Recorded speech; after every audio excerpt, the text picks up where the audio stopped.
To mathematics easy way. मैं पवन sir आप सभी का एक बार फिर से स्वागत करता हूं। जैसा कि आप जानते हैं क्लास 9 का मैथ्स 2 चल रहा है, जिसमें हम लोग पढ़ रहे हैं चैप्टर नंबर 5, जिसका नाम है चतुर्भुज क्वाड्रिलेटरल। और उसमें हमने सबसे पहला टाइप पढ़ा था समांतर चतुर्भुज।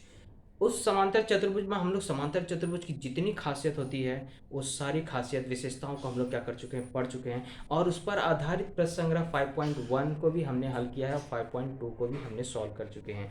आज हम लोग क्या करेंगे, कुछ और चतुर्भुजों की खासियत पढ़ेंगे और उस पर आधारित प्रश्न संग्रह को क्या करेंगे, हल करेंगे। तो पहले हम लोग उसमें से पढ़ने जा रहे हैं आयत। पहला हम लोग जो पढ़ने जा रहे हैं किसके बारे में, आयत के बारे में पढ़ने जा रहे हैं। तो हम लोग देखेंगे कि आयत की क्या खासियत होती है। आयत देखा जाए तो आपको ऐसा चतुर्भुज जिसके सभी कोण क्या हो, 90 अंश हो, ऐसे चतुर्भुज को कहा जाता है आयत। यानी कि इसकी परिभाषा दिया गया है, ऐसा चतुर्भुज जिसके सभी कोण कितने अंश के हो, समकोण हो, 90 अंश के हो, उसे क्या कहा जाता है, आयत कहा जाता है। आयत की भी यही खासियत है, ये समभुजाएं बराबर, इसके जो विकर्ण होते हैं वह भी बराबर होते हैं। यानी ये विकर्ण दोनों आपस में क्या होंगे, बराबर होंगे। अगर इस चतुर्भुज का नाम ABCD में रखूं तो विकर्ण BD की लंबाई और AC की लंबाई क्या होगी, आपस में बराबर होगी। और आप जैसे मैंने बताया कि सारे के सारे कोण क्या है, 90 अंश के हैं। और प्लस इसकी खासियत क्या होती है, ये भी विकर्ण को क्या करती है, समद्विभाजित करती है। यानी अगर कहा जाए तो समांतर चतुर्भुज की जितनी खासियत है वो आयत में होती ही है। इसके साथ इसमें एक और खासियत है कि इसके सभी कोण 90 अंश के हैं और इसके विकर्ण क्या होते हैं, सर्वांगसम होते हैं। ये दो खासियत उसमें ऐड कर लीजिए। जो भी आपने समांतर चतुर्भुज की विशेषताएं पढ़ी थी, क्या क्या पढ़ा था, सम्मुख भुजाएं, यस इसकी भी सम्मुख भुजाएं बराबर हैं। सम्मुख कोण सर्वांगसम होते हैं, इसमें सारे के सारे कोण सर्वांगसम है, यानी कि सम्मुख भी सर्वांगसम हो गए।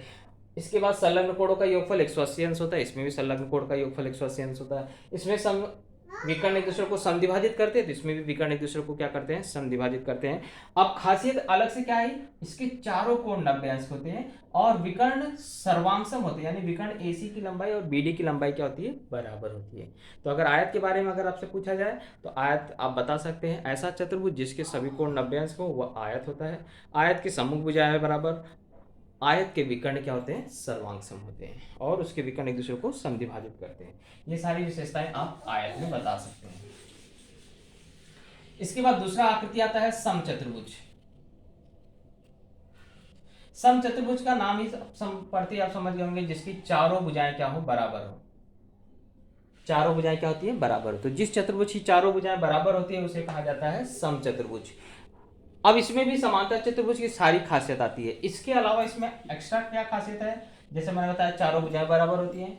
और एक्स्ट्रा खासियत एक है कि इसका जो विकर्ण है वह एक दूसरे को लंब समद्विभाजित करते हैं।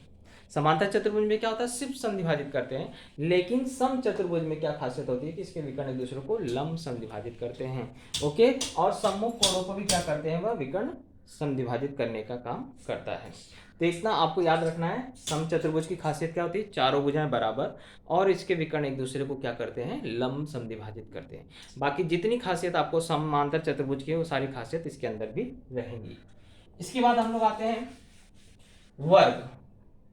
तो वर्ग की बात करें तो वर्ग आपको चतुर्भुजों का राजा है, उसमें सारे गुणधर्म आते हैं। उसकी सभी भुजाएं बराबर होती हैं, सम्मुख भुजाएं बराबर होती हैं, सम्मुख कोण बराबर होते हैं, सारे कोण समकोण होते हैं, विकर्ण बराबर होते हैं, विकर्ण एक दूसरे को लंब समद्विभाजित करते हैं और विकर्ण सम्मुख कोणों को भी क्या करता है, समद्विभाजित करता है। यानी कि अगर देखा जाए तो वर्ग में सारी खासियत है।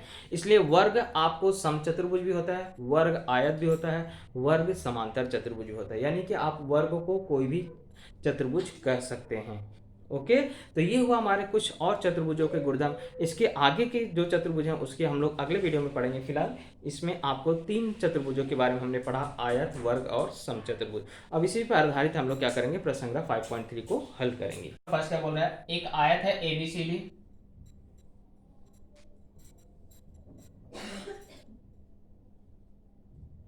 इसमें बोल रहा है कि इसके विकर्ण एक दूसरे को क्या कर रहे हैं, O पे प्रतिच्छेदित कर रहे हैं। तो अगर AC की लंबाई 8 है तो हमें पूछ रहा है BO की लंबाई कितनी होगी। ओके, और कोण CAD इसका माप बोल रहा है 35 अंश है, तो कोण ACB ज्ञात करिए। इस कोण का माप हमें क्या करना है, ज्ञात करना है। चलिए दो चीज पूछा गया है, उसको ज्ञात करते हैं। तो सबसे पहले आप बता दोगे चतुर्भुज एबीसीडी क्या है? एक समांतर चतुर्भुज है। ये सॉल्यूशन लिखा है, चतुर्भुज एबीसीडी एक आयत है, सॉरी हाँ। तो हमें जो पूछा उसी के हिसाब से हम लोग क्या करेंगे, गुणधर्म लगाएंगे। सबसे पहले देखो AC की लंबाई दिया और BO की लंबाई दिया है, यानी कि ये क्या है, विकर्ण के भाग हैं। तो हम लोग विकर्ण वाला गुणधर्म लगाएंगे। तो बताएंगे कि आयत के जो विकर्ण होते हैं वो सर्वांगसम होते हैं। आयत के विकर्ण सर्वांगसम होते हैं, यानी कि जितना AC है उतना ही क्या होगा, BD होगा। आयत के विकर्ण का और एक खासियत होता है कि उसके विकर्ण एक दूसरे को क्या करते हैं, समद्विभाजित करते हैं। आयत के विकर्ण, क्योंकि हमें BO का मान ज्ञात करना, तो ये गुणधर्म बताना जरूरी है। तो आयत के विकर्ण क्या करते हैं, परस्पर समद्विभाजित करते हैं।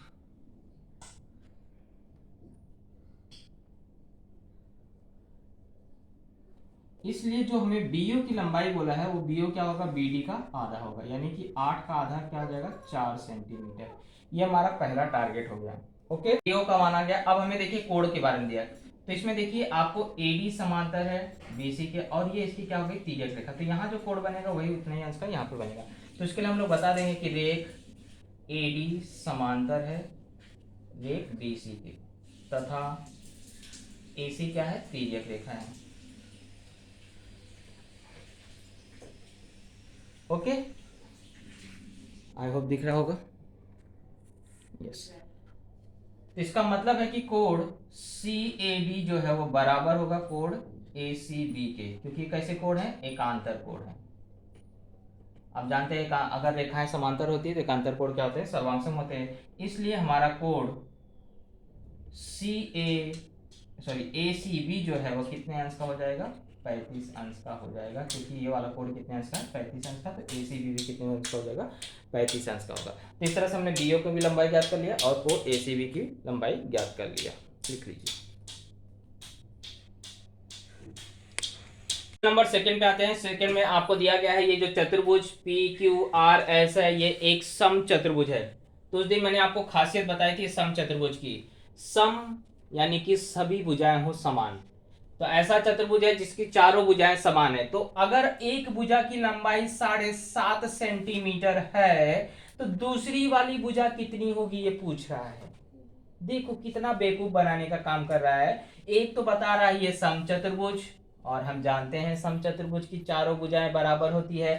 तो अगर एक भुजा 7.5 सेंटीमीटर है तो चाहे वो दूसरी की पूछे, चाहे तीसरी पूछे, चाहे चौथी पूछे, सब कितनी होगी, 7.5 सेंटीमीटर। यानी कि क्यू आर का जो मान वो पूछ रहा है वो कितना होगा, 7.5 सेंटीमीटर। यहां से एक क्वेश्चन आपका सॉल्व हो गया। दूसरा कोणों के मान पूछ रहा है, तो कोणों वाला गुणधर्म याद करो कि समचतुर्भुज के सम्मुख कोण जो होते हैं वो क्या होते हैं, बराबर होते हैं। और समचतुर्भुज के संलग्न कोणों का जो योगफल होता है वह कितना होता है, 180 अंश। तो संलग्न कोण निकालना रहेगा तो 180 में से घटा के निकालूंगा, और सामने वाला निकालना रहेगा तो बराबर बता दूंगा।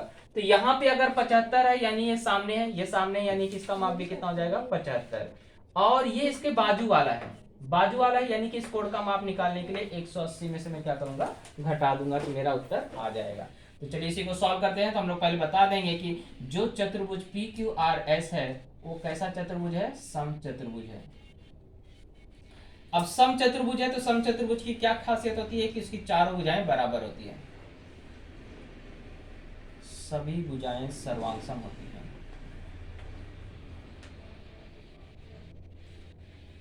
यानी कि अगर PQ 7.5 सेंटीमीटर है तो मेरा QR भी कितना होगा, 7.5 सेंटीमीटर होगा। एक उत्तर आ चुका है। अब कोण के बारे में चलते हैं। कोण में हमने क्या पढ़ा है कि सम्मुख कोण क्या होते हैं, बराबर होते हैं। समचतुर्भुज के सम्मुख कोण सर्वांगसम होते हैं। इसलिए कौन सा कोण, QPS, इस कोण का नाम क्या है, P पे बन रहा है, P पे बन रहा है यानी बीच में लाना था। QPS बराबर आ जाएगा SRQ के। तो जो कि कोण मेरा QPS जो है वो कितने अंश का है, 75 अंश का है। तो कोड एस आर क्यू भी कितने अंश का हो जाएगा? 75 अंश का। चलिए ये कोड भी आ गया। अब बचा है ये वाला कोड। तो ये कोड इसके साथ क्या कर रहा है? संलग्न कोड बना रहा है। चाहे इसके साथ बोलो चाहे इसके साथ बोलो, दोनों के साथ वो क्या कर रहा है? संलग्न कोड बना रहा है। तो संलग्न कोड क्या होते हैं? संपूरक होते हैं।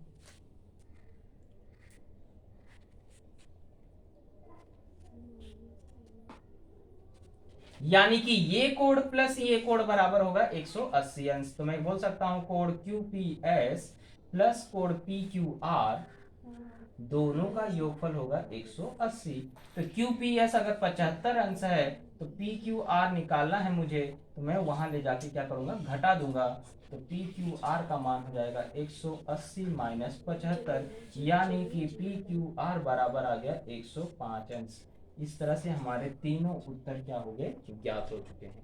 तो लिख लीजिए। अगला सवाल देखते हैं। अगले सवाल में बोला है ये जो हमारा चतुर्भुज है IJKL, ये एक वर्ग है।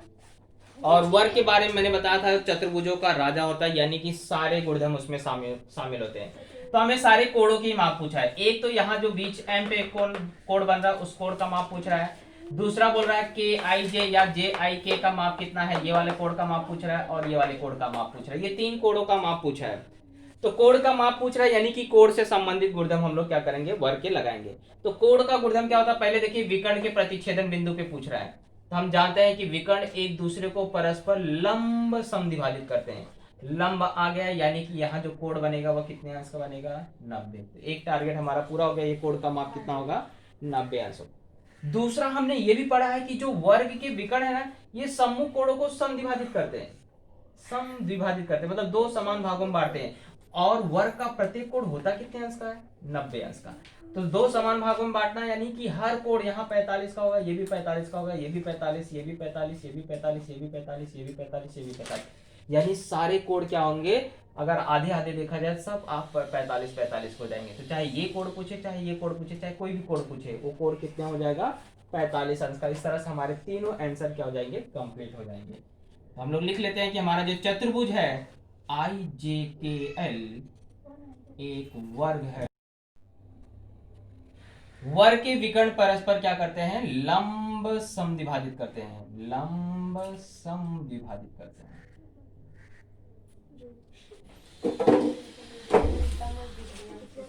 यानी कि प्रतिच्छेदन बिंदु पे 90 अंश का कोण बनाते हैं। इसलिए कोण IMJ जो है वह कितने अंश का हो जाएगा? 90 अंश का हो जाएगा।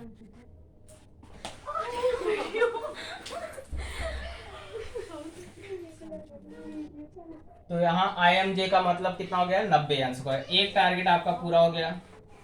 अब दूसरा हमें इस कोण का माप ज्ञात करना है। तो इसके लिए हम लोग बताएंगे कि विकर्ण सम्मुख कोणों को क्या करते हैं? समद्विभाजित करते हैं। विकर्ण जो है वह सम्मुख कोण को समद्विभाजित करते हैं।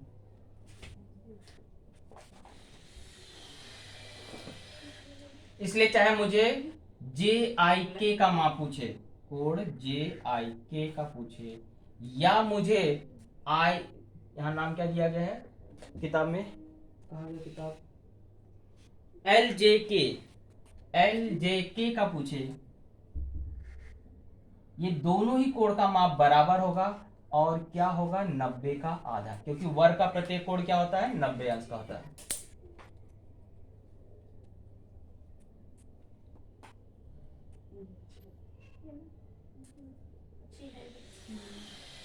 तो 90 का आधा कर दूंगा, कितना आ जाएगा? 45। इस तरह से हमारे सारे आंसर क्या हो गए? आ गए हैं कि कोण जो IK ये भी 45 अंश का होगा, कोण LJK है ये भी 45 अंश का होगा, और ये जो कोण IMJ है वो कितने अंश का होगा? 90 अंश का होगा। नंबर 4 पे आते हैं। क्वेश्चन नंबर 4 में क्या दिया है उसको पहले हम लोग देख लेते हैं। क्वेश्चन नंबर 4 बोल रहा है कि एक समचतुर्भुज है जिसके विकर्ण की लंबाई दिया है 20 सेंटीमीटर और 21 सेंटीमीटर, और हमें उस समचतुर्भुज की परिमिति और भुजा दोनों ज्ञात करने के लिए कहा है। तो उस आधार पर हम लोग क्या करेंगे? एक पहले समचतुर्भुज बनाएंगे, लेकिन बनाते समय इतना याद रखना कि चारों भुजाएं कैसी दिखनी चाहिए? बराबर दिखनी चाहिए, क्योंकि आप समचतुर्भुज का विशेषता जानते होंगे। इस तरह से हमने एक चतुर्भुज बनाया जो क्या है, सम चतुर्भुज है। तो हम लोग यहाँ लिख देंगे कि चतुर्भुज ABCD सम चतुर्भुज है।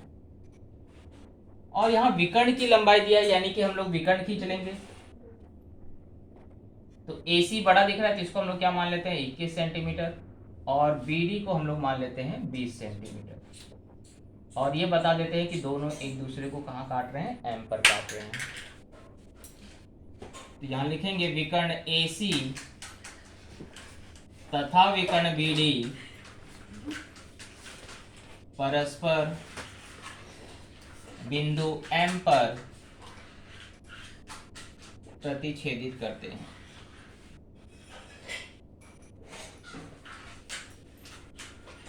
जिसमें से विकर्ण AC की लंबाई आपको दिया गया है 21 सेंटीमीटर और विकर्ण BD की लंबाई दिया गया है 20 सेंटीमीटर। अब हम लोग विकर्ण वाला गुणधर्म लगाएंगे। सम चतुर्भुज के विकर्ण एक दूसरे को क्या करते हैं, परस्पर लंब समद्विभाजित करते हैं।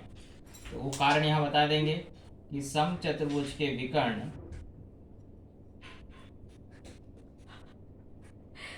परस्पर लंब समद्विभाजित करते हैं।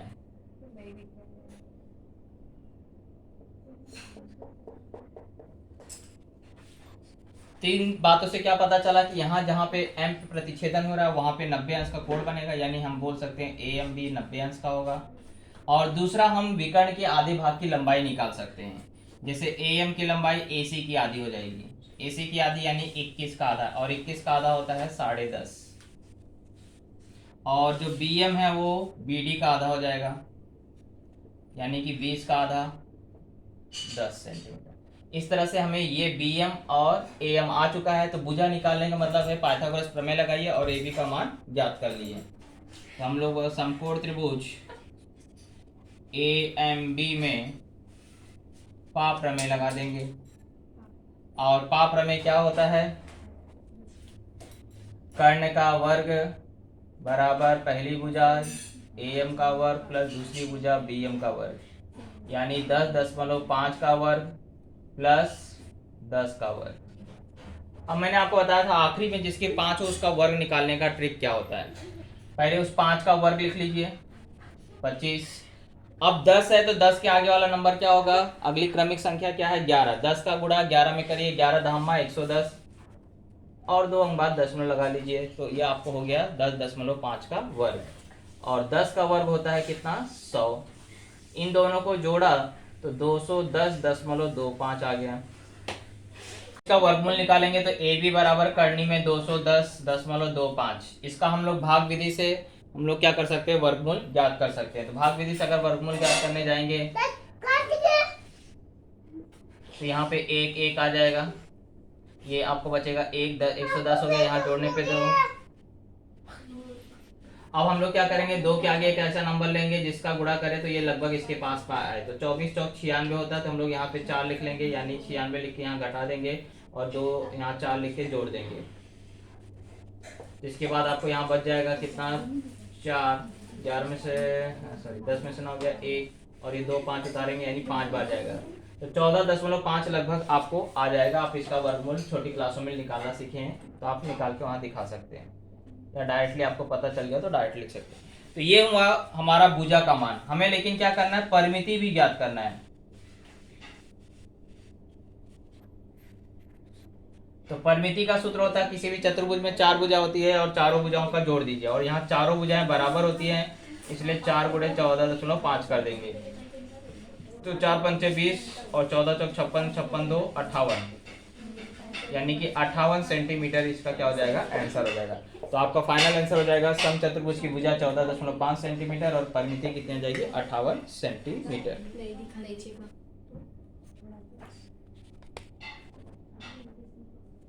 चलिए क्वेश्चन नंबर 5 में आपको पूछा है कि कौन से कथन सत्य हैं और कौन से कथन असत्य हैं, और कारण सहित आपको क्या करना है, बताना है।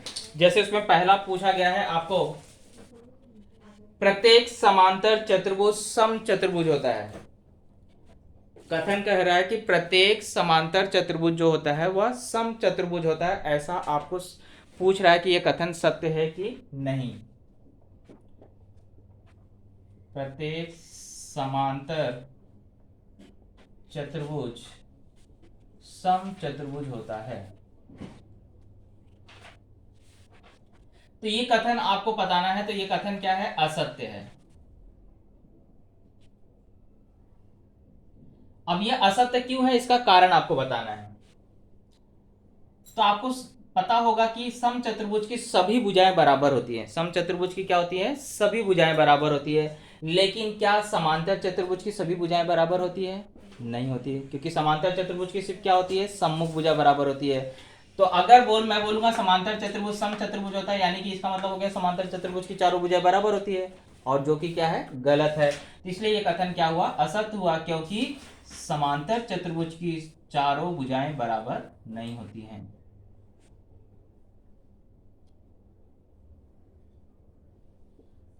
समांतर चतुर्भुज की सभी भुजाएं सर्वांगसम नहीं होती हैं। दूसरा रीजन ये भी बता सकते हैं कि समांतर चतुर्भुज समचतुर्भुज के विकर्ण एक दूसरे को लंब समद्विभाजित करते हैं, और समांतर चतुर्भुज के विकर्ण सिर्फ क्या करते हैं? समद्विभाजित करते हैं। तो दो रीजन आप बता सकते हैं यहाँ पर कि प्रत्येक समांतर चतुर्भुज समचतुर्भुज नहीं होता। तो इसमें से मैंने एक कारण आपको बता दिया है। दूसरा कारण भी आप चाहे तो लिख सकते हैं यहाँ पे कि समांतर चतुर्भुज के विकर्ण लंब समद्विभाजित नहीं करते। समद्विभाजित करते हैं, सिर्फ आप बताएंगे विकर्ण लंब नहीं होते हैं। तो ये दो रीजन है जिसकी वजह से मैं बोल सकता हूं कि समांतर चतुर्भुज समचतुर्भुज नहीं होता है। सेकेंड आपको स्टेटमेंट क्या बोल रहा है कि प्रत्येक समचतुर्भुज आयत होता है। सेकेंड बोल रहा है प्रत्येक समचतुर्भुज आयत होता है। अब आयत की विशेषता याद करो और उससे तुलना करो समचतुर्भुज की, क्या वो सारी खासियत समचतुर्भुज में है? तो आप देखोगे नहीं, ऐसा नहीं हो सकता। ये भी कथन क्या होगा? असत्य है। क्यों? क्योंकि आयत का प्रत्येक कोण 90 अंश होता है, लेकिन समचतुर्भुज का प्रत्येक कोण 90 अंश का नहीं होता है। तो पहला रीजन आप बता देंगे क्योंकि समचतुर्भुज के प्रत्येक कोण 90 अंश के नहीं होते हैं।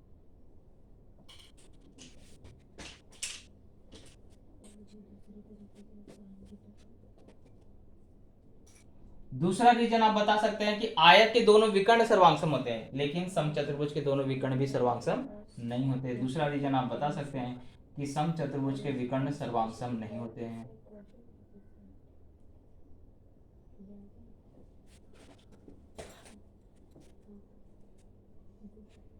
इसलिए ये कथन क्या है? असत्य। अब तीसरा देखते हैं। तीसरा आपसे बोल रहा प्रत्येक आयत समांतर चतुर्भुज होता है। प्रत्येक आयत समांतर चतुर्भुज होता है। तो ये कथन आपको देखा जाए तो सत्य है।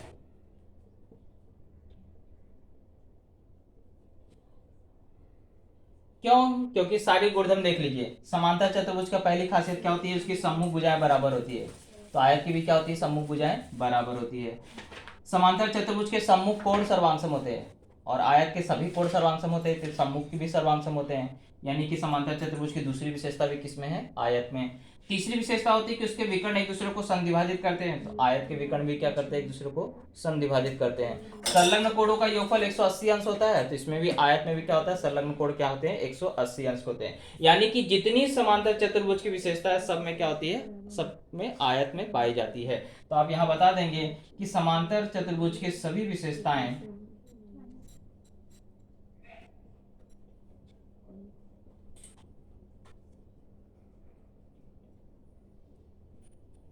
आयत में होती हैं।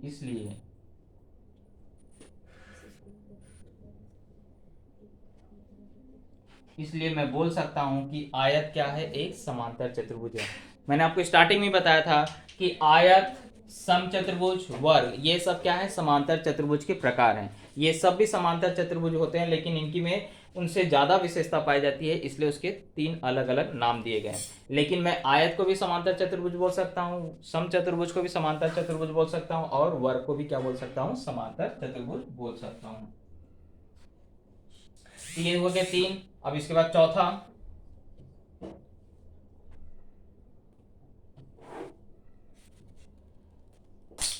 बोल रहा है प्रत्येक वर्ग आयत होता है। प्रत्येक वर्ग आयत होता है। ये कथन भी क्या है, सत्य है, क्योंकि मैंने आपको उसी दिन बताया था वर्ग जो होता है वह चतुर्भुजों का क्या होता है, राजा होता है। उसमें सारी विशेषताएं हैं, चाहे वो आयत की विशेषता बोल दीजिए, चाहे वो समचतुर्भुज की विशेषता बोल दीजिए, चाहे वो समचतुर्भुज की विशेषता बोलिए, सारी विशेषताएं किसमें होती है, वर्ग में। तो चाहे वह वर्ग को आयत बोलो, चाहे समचतुर्भुज बोलो, आप उसको वर्ग को हर नाम से जाना जा सकता है। तो इस यहाँ पे ये कथन इसलिए क्या हो गया, सत्य है, क्योंकि प्रत्येक वर्ग आयत होता है, क्योंकि आपको आयत की जितनी विशेषता है वो सब क्या है, वर्ग में होती हैं। ये कथन सत्य है क्योंकि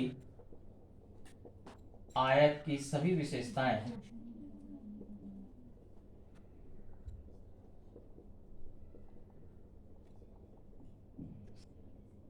वर्ग में होती हैं। तो जब भी इस तरह का कथन अगर आपको आता है, पता करना है सत्य या असत्य, तो यहाँ आपको जो नाम रहेगा चतुर्भुज का और उसकी सारी विशेषता देखिए उसमें मिलती है कि नहीं। जैसे भी आपको यहाँ बोला है आयत, तो मैं आयत की भी अगर विशेषता सोचूं तो आयत का प्रत्येक कोण 90 अंश होता है, तो वर्ग का भी प्रत्येक कोण 90 अंश होता है। आयत की सम्मुख भुजाएं बराबर होती है, वर्ग की सभी भुजाएं बराबर होती है, तो सम्मुख भी बराबर हो गई। आयत का प्रत्येक कोण 90, और ये आयत का विकर्ण सर्वांगसम होता है, तो वर्ग का भी विकर्ण क्या होता है, सर्वांगसम होता है। आयत के विकर्ण एक दूसरे को समद्विभाजित करते हैं, वर्ग के विकर्ण भी क्या करते हैं, एक दूसरे को समद्विभाजित करते हैं। यानी कि आयत की जितनी विशेषता है वह क्या है, सब में सब वर्ग में है, इसलिए वर्ग को मैं क्या कह सकता हूं, आयत भी कह सकता हूं। पांचवा, एक और कराऊंगा, एक आपके लिए होमवर्क रहेगा। प्रत्येक वर्ग समचतुर्भुज होता है, यह भी आपको कथन सत्य है, क्योंकि सेम मैंने आपको बताया वर्ग को मैं कोई भी चीज बोल सकता हूँ। वर्ग को मैं समांतर चतुर्भुज बोल सकता हूँ, आयत भी बोल सकता हूँ, और समचतुर्भुज भी बोल सकता हूँ। तो प्रत्येक वर्ग समचतुर्भुज होता है, ये कथन भी क्या है, सत्य है। और लास्ट आपको बताया प्रत्येक समांतर चतुर्भुज आयत होता है, इसको मैं आपको मुंह से बता दूं, यह कथन असत्य है, क्योंकि प्रत्येक समांतर चतुर्भुज आयत नहीं हो सकता है। ये प्रत्येक आयत समांतर सॉरी क्वेश्चन क्या है, प्रत्येक समांतर चतुर्भुज आयत होता है, तो ये कथन भी क्या है, असत्य, क्योंकि आपको बताया गया समांतर चतुर्भुज के कोण 90 अंश के नहीं होते हैं, इसलिए वह कथन असत्य आपको माना जाएगा। तो कथन नंबर 6 भी क्या हो जाएगा, असत्य, क्योंकि आयत की सारी विशेषता समांतर चतुर्भुज में नहीं होती है। तो इस तरह से हमारा एक्सरसाइज 5.3 कंप्लीट हुआ। आगे के एक्सरसाइज में हम लोग नेक्स्ट वीडियो में मिलेंगे, तब तक के लिए गुड बाय। उस तरफ का आपको नहीं दिख रहा था, उसको मैं आपको यहाँ पे स्क्रीनशॉट दिखा दे रहा हूँ, आप लिख सकते हैं।